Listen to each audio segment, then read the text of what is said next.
நம்ம இந்தியாவில் வெளிநாட்டு ஆடைகளான மாடல் ட்ரெஸ்ஸுகளோட எண்ணிக்கை அதிகரிக்க ஆரம்பிச்சது. இதனால நம்ம தமிழ்நாட்டோட பாரம்பரிய உடையான வேட்டிகள் அழிய ஆரம்பிச்சது.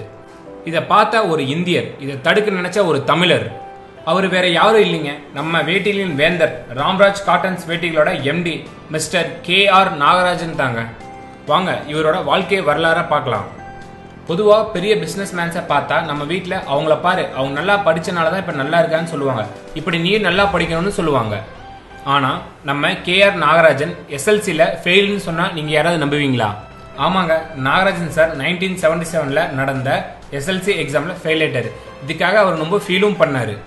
இதை பார்த்த இவங்க அப்பா நாகராஜனை சைக்கிளில் வச்சு பஞ்சாயத்து ஆஃபீஸில் ஒரு பில் கிளிக்கிற வேலைக்கு கூப்பிட்டு போனார். இதை தெரிஞ்சுக்கிட்ட நம்ம KR நாகராஜன் பாதி வழியிலே சைக்கிள்லேருந்து இறங்கிட்டாரு. நான் நம்ம ஊரில் இருக்க டீ மாஸ்டர் வேலைக்கு கூட போவேன், ஆனால் கவர்மெண்ட் வேலைக்கு மட்டும் போகவே மாட்டேன்னு சொல்லிட்டாருங்க. இதனால அப்பாவுக்கும் மகனுக்கும் சரியான வாக்குவாதம். கடைசியில் நீ உருப்படவே மாட்டேன்னு சொல்லிட்டு அவங்க அப்பா போயிட்டாராமாங்க. என்ன செய்யறதுன்னு தெரியாமல் இருந்த நாகராஜுக்கு அவருக்கு எதிரில் ஒரு கடை இருந்துச்சு. அந்த கடையோட பேர் என்னன்னு பார்த்தா விஜயலட்சுமி பிரிண்டர்ஸுங்க. இந்த கடையில் இவர் மார்க்கெட்டிங் எக்ஸிக்யூட்டிவாக வேலைக்கு சேர்ந்திருக்காரு. இவர் வேலைக்கு ஜாயின் பண்ணும்போது இவரோட மாச சம்பளம் 60 ரூபாய்ங்க. ஒரு நாளைக்கு இவருக்கு 2 ரூபாய் சம்பளம். இவர் வேலைக்கு போன முதல் ஸ்டேட் ஆந்திரா. இங்கே 18 மாதம் ஒர்க் பண்ணியிருக்காரு. ஆனால் இவருக்கு அப்போ தெலுங்கு தெரியாது. அப்புறம் இவர் ABT பார்சல் சர்வீஸில் ஒர்க் பண்ணார்.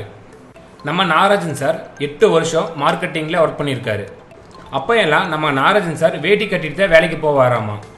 இவர் வேலைக்கு போகும்போது யாருமே இவரை மதிக்கலையாமா, ஏன்னா இவர் வேட்டி கட்டிட்டு வேலைக்கு வராராமா.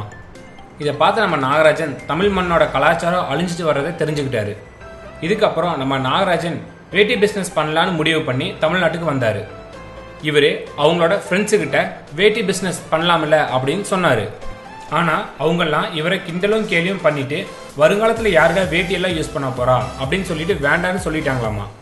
ஒரு தனி மனிதனா செப்டம்பர் 9, 1983 முதலாக வேஷ்டிகளை வீட்டில இருந்து சேல் பண்ண ஸ்டார்ட் பண்ணாரு. ஆனால் இவருக்கு ஆரம்பத்தில் நிறைய பிரச்சனைகளும் ப்ராப்ளம்ஸும் இருந்துச்சு. அதெல்லாம் மீறி இவர் ஃபஸ்ட்டு கம்பெனியை திருப்பூர் டவுனில் ஓப்பன் பண்ணார். இவர் திருப்பூர் டவுனில் முதல் ராம்ராஜ் கடையை ஓப்பன் பண்ணும்போது இவர்கிட்ட 8 பேர் வேலைக்கு சேர்ந்தாங்க.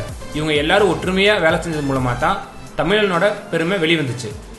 ஆனால் அப்போ இருந்த யங்ஸ்டர்ஸுக்கு வேட்டி கட்ட தெரியாமல் இருந்துச்சு. இதை தெரிஞ்சுக்கிட்ட நம்ம KR நாகராஜன் முதலாக ஒயிட் பெல்ட்டுகளை வேஷ்டிகளை பயன்படுத்த கொண்டு வந்தார். வேட்டியில் வேந்தரான நம்ம KR நாகராஜன் இதுவரைக்கும் எந்த ஒரு ஷேர் மார்க்கெட்லையும் இன்வெஸ்ட்மெண்ட் பண்ணாதவர். இவர் அவரோட உழைப்பை மட்டுமே நம்பினவர். இப்போ நம்ம ராம்ராஜ் தமிழ்நாட்டில் எல்லா இடத்துலையும் இருக்குது. இது மட்டும் இல்லைங்க, நார்த் இந்தியாலையும் இவங்க பிஸ்னஸ் பண்ணிட்டு வராங்க.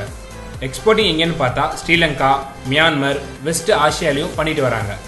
நம்ம KR நாகராஜன் தமிழ்நாட்டோட பெருமையை வெளிப்படுத்தினது மூலம் இவருக்கு கொங்கு நாட்டு சாதனையாளர் அவார்டும் கிடைச்சிது. நம்ம ராம்ராஜ் காட்டன் இந்தியாவில் லாஜிஸ்டிக் மேனுஃபேக்சரிங் கம்பெனியில் ஒன்றுங்க. இவங்க சப்ளையிங் அண்டு எக்ஸ்போர்ட்டிங்கும் காட்டனில் பண்ணிட்டு வராங்க. இது மட்டும் இல்லைங்க, இவங்க ஆண்கள், பெண்கள் மற்றும் குழந்தைகளுக்கு இன்னர் வியரும் தயாரிக்கிறாங்களாமா. இது மட்டும் இல்லைங்க, இவங்க ஷோரூமில் டவல், ஹேண்ட் கர்ச்சீப், டிஷர்ட்ஸும் சேல் பண்ணுறாங்க. நம்ம வேட்டியின் வேந்தர் KR நாகராஜரோட வெற்றிக்கு காரணம் என்னன்னு பார்த்தா அவரோட குடும்பமும் அவரோட கடுமையான உழைப்பும் தாங்க. இப்போ வரைக்கும் ராம்ராஜ் வேஷ்டிகளில் இருக்க தரமும் இவங்களோட சரியான விலையும் மூலமாக தாங்க இவங்க ஷோரூமுக்கு கஸ்டமர்ஸ் இன்னும் தேடி போகிறாங்க. லைஃப்பில் ஜெயிக்க படிப்பும் புதுமையான விஷயங்களை மக்கள்கிட்ட கொண்டு வரணுங்கிறது முக்கியம் இல்லைங்க. வேஸ்டிங்கிற ஒரு பழமையான விஷயத்தையும் நியூ ஜென்ரேஷன் மனசில் இடம் பிடிக்க வச்சு அது மூலம் ஜெயிக்க முடியுங்கிறது ஒரு உதாரணம் தான் நம்ம ராம்ராஜ் காட்டன். அடுத்த வீடியோ பார்க்கறதுக்கு முன்னாடி கீழே இருக்க சப்ஸ்கிரைப் பட்டனை கிளிக் பண்ணி எங்கள் தமிழ் க்ரௌட் சேனலை மறக்காமல் சப்ஸ்கிரைப் பண்ணுங்கள்.